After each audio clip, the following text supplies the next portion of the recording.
करता हूँ और मेरा सौभाग्य है कि गुरुजी ने मुझे यहाँ बुलाया और मेरे गुरुजी की याद मुझे आ गई आज। मेरे गुरुजी दयाराम अवस्थी जी थे और गुरुजी की बात बहुत होती रहती थी।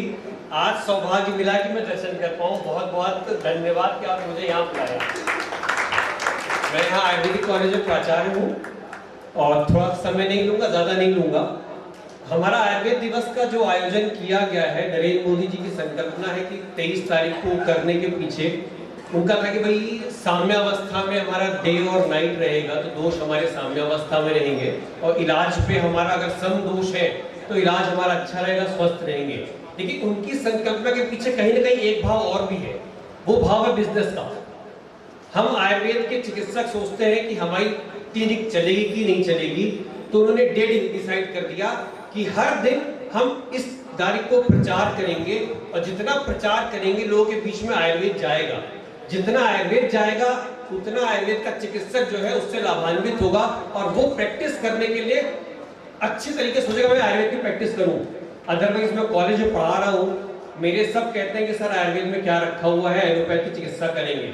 वो सोचते हैं मुझे सर सिरिंज लगाना सिखा दीजिए, कुछ दवाएं बताना सिखा दीजिए, कुछ एंटीबायोटिक या कुछ ऐसी बातें करते हैं। मैं कहता हूँ कोई फायदा नहीं है यार, तुम्हारे पास बहुत लंबा भविष्य पड़ा हुआ है। मोदी जी लगातार काम कर रहे हैं और गुरु जी तो बहुत अच्छा काम कर रहे हैं। आप सोचो गुरु जी ने इतना बड़ा सिस्टम यहाँ बना रखा है, तो सिर्फ आयुर्वेद से तो बना रखा है, इसका मतलब हमें हीन भावना से तो ग्रसित होना ही नहीं है। आयुर्वेद की अगर आप प्रैक्टिस करते हो तो इसका मतलब है कि हम कहीं ना कहीं अच्छी जगह पहुंच सकते हैं। उनके आयुर्वेद दिवस के पीछे एक संकल्पना और भी है। अभी क्या है कि हमने जो मोदी जी का संकल्पना है कि वो हमने पूरे जो जितने भी चिकित्सा है वो हमने कर दिया है आरोग्य मतलब आयुष्मान कार्ड के थ्रू। अब आयुष्मान कार्ड के थ्रू अगर हमने चिकित्सा कर दिया है तो जो बर्डन पड़ रहा है इकोनॉमी का बर्डन पड़ रहा है कि भाई कोई पेशेंट आया आपके पास तो उसने कहा मेरे को री रिप्लेसमेंट कराना है, उसने कहा साहब मेरे पास तो आयुष्मान कार्ड है। तो अस्पताल में गया, आयुष्मान कार्ड दिखाया, आयुष्मान कार्ड दिखाने की वजह से उसका घुटने का रिप्लेसमेंट के पैसे सरकार देगी। अब घुटने का रिप्लेसमेंट का पैसा सरकार देगी तो बर्डन किसके ऊपर आएगा? सरकार के ऊपर आएगा। लेकिन अगर हम आयुर्वेद चिकित्सा की पद्धति को ज्यादा प्रमोट करेंगे तो उसका बेनिफिट क्या मिलेगा कि आयुर्वेद में नी रिप्लेसमेंट की जगह नी रिजुवेनेशन है। गुरुजी बहुत अच्छे से कर रहे हैं। तो जो थेरेपी कॉस्ट 4 लाख आ रही थी सरकार के ऊपर, वो 4000 में सीमित हो गई। तो सरकार ने अपना बजट कम करने के लिए आयुर्वेद को और प्रमोट कर दिया कि हमारे पास जो आयुष कार्ड से रोगी आ रहे हैं उनको हम आयुर्वेद के थ्रू, जो हमारा डायबिटीज है, जो हमारा थीम है हमारा, उस थीम में ये कहते हैं कि आयुर्वेद हमारा अगर डायबिटीज की चिकित्सा हम कर ले जाएंगे तो हम काफी हद तक जो डायबिटीज कैपिटल है, भारत देश हमारा कैपिटल है, उसको हम कई सारे पेशेंटों को बड़े बड़े ट्रीटमेंट से जो आयुष्मान कार्ड धारक है उनसे बचा ले जाएंगे। हमारी तो पद्धति कहती है कि अगर हम डायबिटीज को ट्रीट करेंगे तो डायबिटीज हमारा सिर्फ ट्रीटमेंट नहीं होगा, हम ओवरऑल डायबिटीज सिंड्रोम को ठीक करेंगे। क्योंकि डायबिटीज से एक बीमारी नहीं है, कई सारी मेटाबॉलिक डिसऑर्डर्स हैं, उसको ठीक करेंगे तो हार्ट की तकलीफ से बचा लेंगे, उसको हम किडनी के डिसऑर्डर से बचा लेंगे, हम उसको ब्रेन के डिसऑर्डर से बचा लेंगे। लेकिन सिर्फ एक अगर आयुर्वेद को अपना लेंगे तो, और आप ये सोच के चलें कि हमारा बाजार बहुत बड़ा है। मैं आपको कहता ही नहीं कि आप फीवर को ठीक करो, जुकाम को ठीक करो या आप कुछ एंटीबायोटिक्स दो। मैं तो कहता हूँ 70 मिलियन लोग हैं इस समय डायबिटीज के। अगर आपने हर जगह सिर्फ डायबिटीज क्लिनिक खोल ली तब भी आप क्लिनिक चलने से कोई नहीं रोक सकता। तो इसका मतलब है कि आपके पास कितना पोटेंशियल है, ये पोटेंशियल पहचाने और आयुर्वेद की प्रैक्टिस करें। और मैं ये बताता हूँ कि आयुर्वेद की प्रैक्टिस अगर करनी है तो आप सबसे पहले लोगों को बताओ कि तुम उसकी बात सुनो। हमारे गुरु जी कहते थे कि अगर तुमने बेचारा परेशान है, थका हारा एलोपैथ में लूटा पीटा पेशेंट आपके पास आता है और गुरु जी कहते थे बराबर कि अगर तुम उसकी सुन ली तो आधी बीमारी तो वैसे ही ठीक हो जाएगी। तो कह रहे बराबर सुनो, सुनने की जिस दिन कला जागृत हो गई उस दिन समझ लो कि तुम ठीक अच्छा कर ले जाओगे। मैं आपको अपना एक एग्जाम्पल दे रहा हूँ।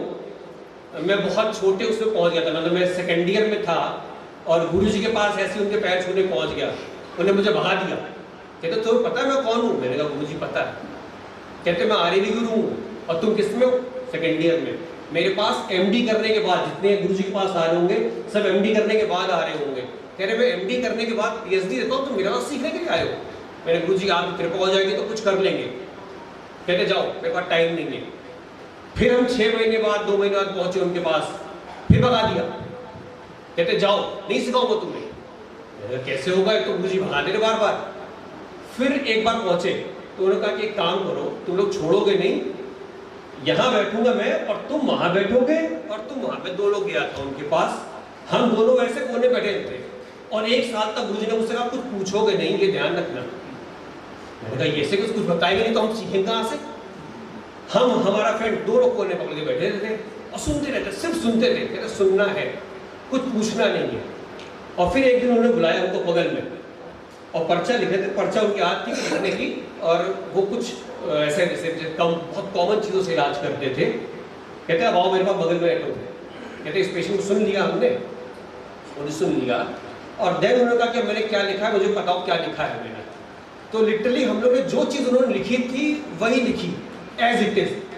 कहते मैंने तुमको परख रहा था कि तुम्हें सुनने की कला आती है कि नहीं आती है। जब तुम पेशेंट को सुनना सीख जाओगे तो ट्रीटमेंट अपने आप हो जाएगा, तो मिट्टी दे दो पेशेंट ठीक हो जाएगा। और वो कह रहे सुनो, जब सुनोगे तो डायग्नोसिस बनेगी। तो गुरु की कृपा ऐसी है कि आप गुरु की सुनते रहिए, अपने आप ज्ञान मिल जाएगा। तो जब तक सुनेंगे नहीं, आप सुने कुछ और बताएंगे, कुछ और नया बताएंगे। हम पर्चे की फोटो खींच रहे नहीं होगा, आप सुनते रहो, पर्चे की फोटो नहीं खींचनी है। इतना ज्ञान अपने आप आ जाएगा कि वो पर्चा आपके दिमाग पहले छप जाएगा, जैसे गुरुजी ने दिखाया। तो आपको ये करना है। तो अगर आपको आयुर्वेद करना है तो पेशेंट की सुननी पड़ेगी बहुत अच्छे तरीके से और आयुर्वेद के सिद्धांतों को बताना पड़ेगा। पेशेंट आएगा तो उसको आहार के बारे में बताना पड़ेगा, तुम्हें ये खाना है, इस ऋतु में ये खाना है, इस ऋतु में ये नहीं खाना। हमारा संकल्पना है स्वस्थ स्वास्थ्य रक्षणम आतुरस्य विकार प्रशमनम च, मतलब हमें तो पहले स्वस्थ रखना है। तुम बीमार तो बाद में होगे। और स्वस्थ कैसे रखोगे? जब आप खाने पीने पे ध्यान रखोगे, किस ऋतु में क्या खाना है, दिनचर्या, ऋतुचर्या, रात्रिचर्या, ये जब फॉलो करोगे तब आप ठीक रहोगे। उसके बाद भी जब बीमार पड़ोगे तब फिर हमारे पास आओगे, तब हम तुम्हें चिकित्सा देंगे। तो अतः मैं आप लोग को यहीं पे विराम देता हूँ और आयुर्वेद दिवस की बहुत बहुत शुभकामनाएं और गुरु जी को वंदन करता हूँ। धन्यवाद।